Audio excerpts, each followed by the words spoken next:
አቡ ይፋ በቃ በጣም ይቅርታ። እኔ እኮ አስቤው አይደለም። ያንተ ይቅርታ ምን ያደርግልኛል? የተመተውት እንዱላ ያካክስልኛል?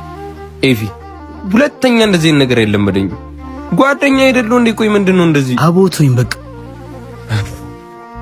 እንዴ ምንድነው?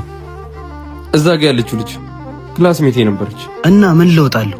ቆይ እሱን አንድ ያሳያለሁ። መጣው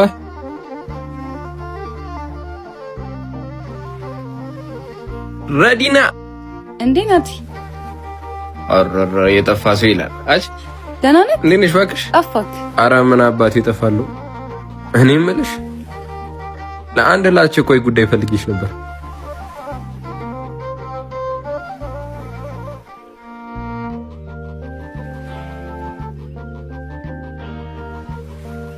ይሄንን ነበር እኮ የፈለኩት።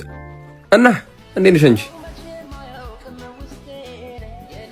ትላንት ላልኩ ነገር ይቅርታ። ችግር የለውም። ትንሽ በልጆቹ ተናድጄ ስለነበር እንጂ ያረክልኝን ነገር አሳንሽው አይደለም። ምንም አላረኩልሽም።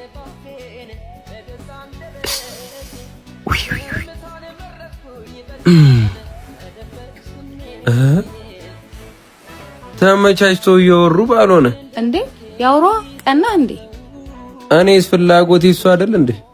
ማሂ ይባላል። ኤፋ ምናልባት እንደ ትላንቱ አይነት ልጆች ካስቸገሩ ስልኬን ይዘን መደወል እንችላለን። ወይኔ አባቢ መምጫው ሰዓት ደረሰ። በቃ ልሂድ። እሺ ቻው። አንቺ ማሂ።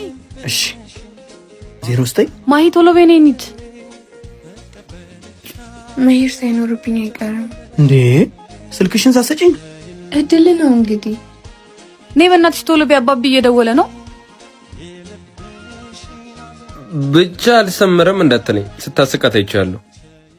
ስልኳን ልትሰጠኝ ስትል ክላስሜት ያልካት ልጅ አቻኩላት ይዛት ሄደች። ዛሬም ባንተን የፎረነሰው እንዳትለኝ። ኧረ አይበላም። እባክህ ተዋት በቃ። እድሌ ነው እንደዚህ የሚያደርገኝ። እኔ መቼም ፍቅረኛ አይኖረኝ።